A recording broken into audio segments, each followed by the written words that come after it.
Hello guys, my name is Rajat and जैसा कि आप लोग जान रहे हो, आप लोग का एग्ज़ाम टाइम आ चुका है और 1-2 महीने बाद एग्ज़ाम भी है आप लोग का।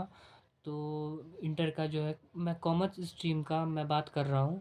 जो आपका जो विषय है, आपका तो 5 विषय है, जो हिंदी इंग्लिश होगी वो अलग सब्जेक्ट में, और एंटरप्रेन्योरशिप और बिजनेस स्टडीज़ और अकाउंटेंसी, ये 3 मेन सब्जेक्ट हुए आपके मेजर सब्जेक्ट। तो हमारा बात यहाँ पे एग्ज़ाम टाइम में हम लोग कोर्स मार्क्स कैसे अचीव करें। जैसा कि आप लोग जान रहे हैं, हमारा जो 2 सब्जेक्ट है, अकाउंट्स को यहाँ पे अभी रोक के रख रहे हैं। एंटरप्रेन्योरशिप और बिजनेस स्टडीज़ जो हमारा जो 2 सब्जेक्ट है, वो लगभग दोनों मैच करेगा। सेम चैप्टर जो होंगे दोनों में सेम ही है। तो आपको दोनों में ज़्यादा ये कुछ करना नहीं है। चैप्टर जो है एंटरप्रेन्योरशिप ईपीएस में, इसको शॉर्ट में ईपीएस बोलते हैं, तो उसमें जो चैप्टर है आपका वो लगभग थोड़ा चैप्टर बढ़ाया गया है। किससे? ये बिजनेस स्टडीज़ से, ठीक है ना। तो आज चैप्टर हम बताएंगे कि आपको शॉर्ट में अभी एग्ज़ाम आ रहा है, तो शॉर्ट में आपको कैसे पढ़ना है और कैसे जल्दी जल्दी रिवीजन करना है। तो आपको ज़्यादा कुछ कार्य करना नहीं है। जो मेन मतलब क्वेश्चन आउट होकर आते हैं वो हमारे फंक्शन ऑफ मैनेजमेंट जो होते हैं, कार्य कार्य कौन कौन से हैं मैनेजमेंट के। प्लानिंग, ऑर्गेनाइजिंग, स्टाफिंग, कंट्रोलिंग, यही सब है ना। तो ये जो हमारे फंक्शन है, वो सारे फंक्शन के डेफिनेशन, उसके इम्पोर्टेंस और फीचर्स क्या क्या होंगे, उनके जो फीचर्स होंगे, कंट्रोलिंग के क्या क्या कार्य है, प्लानिंग के क्या क्या कार्य है, प्लानिंग किसको बोलेंगे, प्लानिंग के जो कार्य होते हैं वो पूरा डिस्कस से अच्छे तरीके से, विस्तार रूप से, उल्लेखित तरीके से आपको याद रखना होगा। याद नहीं रखना होगा तो आपको समझना होगा, ठीक है। फंक्शन ऑफ मैनेजमेंट जब तक नहीं हो समझिएगा, क्योंकि वो एग्जाम में वही आएगा, कहेगा क्या, what is planning and discuss there, discuss function, discuss this function, मतलब उसका फंक्शन आप डिस्कस करिए और प्लानिंग क्या है वो लिखिए, या कंट्रोलिंग क्या है वो लिखिए। ये पक्का क्वेश्चन आता ही आता है, आप लिख के ले लो कि डिस्कस करिए फंक्शन ऑफ प्लानिंग क्या होगा, ये होगा। ईपीएस में भी मेन क्वेश्चन यही रहेगा। और साइड्स मतलब जो होते हैं हमारे, ये वेंचर कैपिटल, ये सब हमारे ये ईपीएस में आते हैं और ज़्यादा मिला जुला कर सेम ही रहता है, माना जाता है बिजनेस स्टडीज़ और ईपीएस का। तो आपको डेफिनेशन अच्छे से लर्न करना होगा, याद करना होगा, डिस्कस करना होगा, फिर उल्लेखित अच्छा से करना होगा, रिवीजन करना होगा उसको बार बार, क्योंकि एग्जाम आ रहे हैं आपके। और रीडिंग जो है, रीडिंग करना तो आपको सबसे ज़रूरी, मतलब अच्छे से आपको पढ़ना होगा, ठीक है ना। एग्ज़ाम अगर टाइम 1 आवर दे देते हो, 1 घंटा इसमें और 1 घंटा इसमें दे देते हो, तो आपका एग्ज़ाम पूरा अच्छे से निकल जाएगा और जितने भी क्वेश्चन आएंगे वो आप सारे टच करके आओगे, इतना मैं कह रहा हूँ। और ये जो आपका एग्ज़ाम है, ईपीएस और बिजनेस स्टडीज़ का लगभग चैप्टर दिखा देते हैं, सेम ही रहता है। कुछ चैप्टर सेम है जो अभी हम दिखाते हैं। आपका जो है planning, organising, staffing, directing, controlling, यही सब है ना चैप्टर।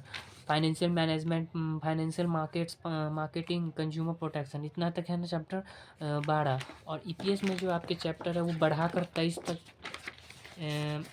आई थिंक 1 सेकेंड, 23 तक, हाँ 23, 24, ये सब पढ़ना नहीं है।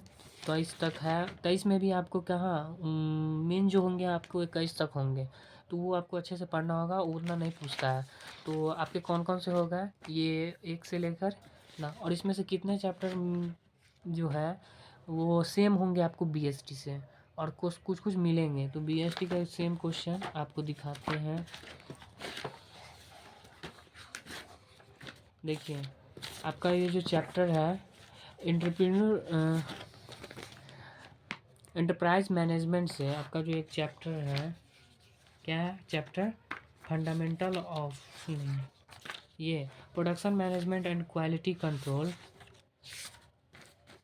के पीछे फंडामेंटल ऑफ मैनेजमेंट, इसका जो चैप्टर है वो सेम हूबहू मिलेगा आपको।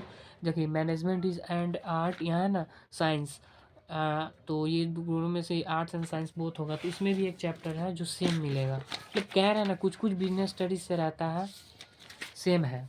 देखिए, management is art, science art as well as both.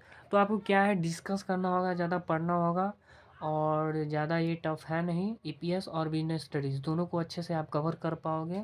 तो जैसे मैंने कहा है कि आपको एग्ज़ाम टाइम आ रहा है, 1 घंटा आपको तो देना ही देना होगा। और अकाउंट्स में अलग से टाइम, इधर मैं टाइम मैनेज उसका बताऊंगा, तो खबर 1 आवर देना ही होगा, अच्छे से पढ़ना होगा। बस इतना पढ़ लोगे ना, कह रहा हूँ ना, फंक्शन ऑफ मैनेजमेंट पूछेगा, उसका डिस्कस करिए, ये पूछ रहा है, ठीक है। क्योंकि पिछले वाले एग्ज़ाम में पेपर में ये पूछा गया था, ये और पूछता ही है यही क्वेश्चन, ठीक। और कैरेक्टरिस्टिक्स, हाँ कैरेक्टरिस्टिक्स भी पूछता है। कैरेक्टरिस्टिक्स तो फिलहाल उसमें ही आ गया, आपको इम्पोर्टेंस और फीचर में ही कैरेक्टरिस्टिक्स आ गया, ठीक है। तो इतना आप कर लेते हो तो आपका एग्ज़ाम बहुत। हाँ, अगर कोई भी टॉपिक चाहिए तो हमें कमेंट कर दीजिए, वो टॉपिक आपको हम टेलीग्राम पर लिंक आपको डिस्क्रिप्शन में दे दूँगा, और टेलीग्राम पर वो आपको पीडीएफ मिल जाएगा। या जो आपको जिस चीज़ में डाउट है, जो आपको टॉपिक में डाउट है, वो आप मैसेज करिए मुझे टेलीग्राम पे, आपको वो लिंक मिल जाएगा, पीडीएफ मिल जाएगा, और जो चाहिए आपको मिल जाएगा, ठीक है। तो मैं इतना मदद करने के लिए तैयार हूँ। तो आप अगर चैनल पर नए हो तो चैनल को सब्सक्राइब कर लीजिए। एंड आपको इस पे 12th के एग्ज़ाम टाइम जो आ रहे हैं सारे अपडेट मिलते रहेंगे, और कुछ भी अगर प्रॉब्लम होती है तो आप हमें कमेंट कर सकते हैं, ठीक है। धन्यवाद, मिलते हैं ऐसी नई वीडियो के साथ, तो बाय बाय।